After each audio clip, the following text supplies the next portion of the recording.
there was a rich merchant who had 4 wives. He loved the 4th wife the most, and adorned her with rich robes and treated her to delicacies. He took great care of her and gave her nothing but the best. He also loved the 3rd wife very much. He's very proud of her and always wanted to show off her to his friends. However, the merchant is always in great fear that she might run away with some other man.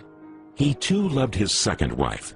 She is a very considerate person, always patient, and in fact is the merchant's confidant. Whenever the merchant faced some problems, he always turned to his 2nd wife, and she would always help him out and tide him through difficult times. Now the merchant's 1st wife is a very loyal partner and has made great contributions in maintaining his wealth and business as well as taking care of the household. However, the merchant did not love the 1st wife, and although she loved him deeply, he hardly took notice of her. One day, the merchant fell ill. Before long, he knew that he was going to die soon.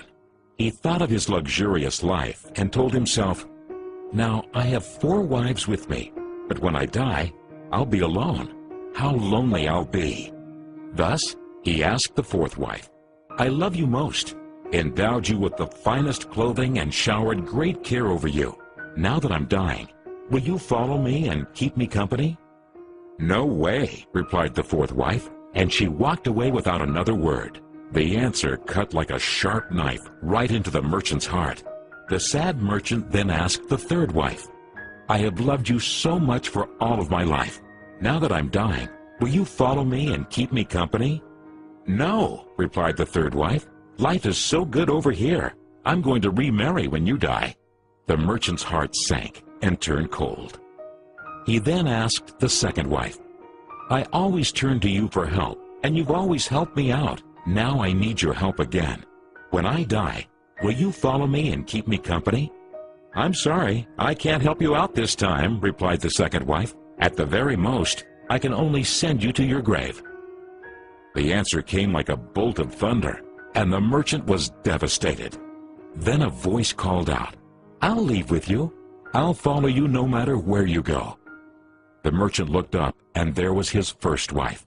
She was so skinny, almost like she suffered from malnutrition. Greatly grieved, the merchant said, "I should have taken much better care of you while I could have." Actually, we all have 4 wives in our lives. The 4th wife is our body. No matter how much time and effort we lavish in making it look good, it'll leave us when we die. Our 3rd wife? Our possessions, status, and wealth. When we die, they all go to others. The 2nd wife is our family and friends. No matter how close they had been there for us when we're alive, the furthest they can stay by us is up to the grave. The 1st wife is in fact our soul, often neglected in our pursuit of material, wealth, and sensual pleasure. Guess what? It is actually the only thing that follows us wherever we go. Perhaps it's a good idea to cultivate and strengthen it now, rather than to wait until we're on our deathbed to lament.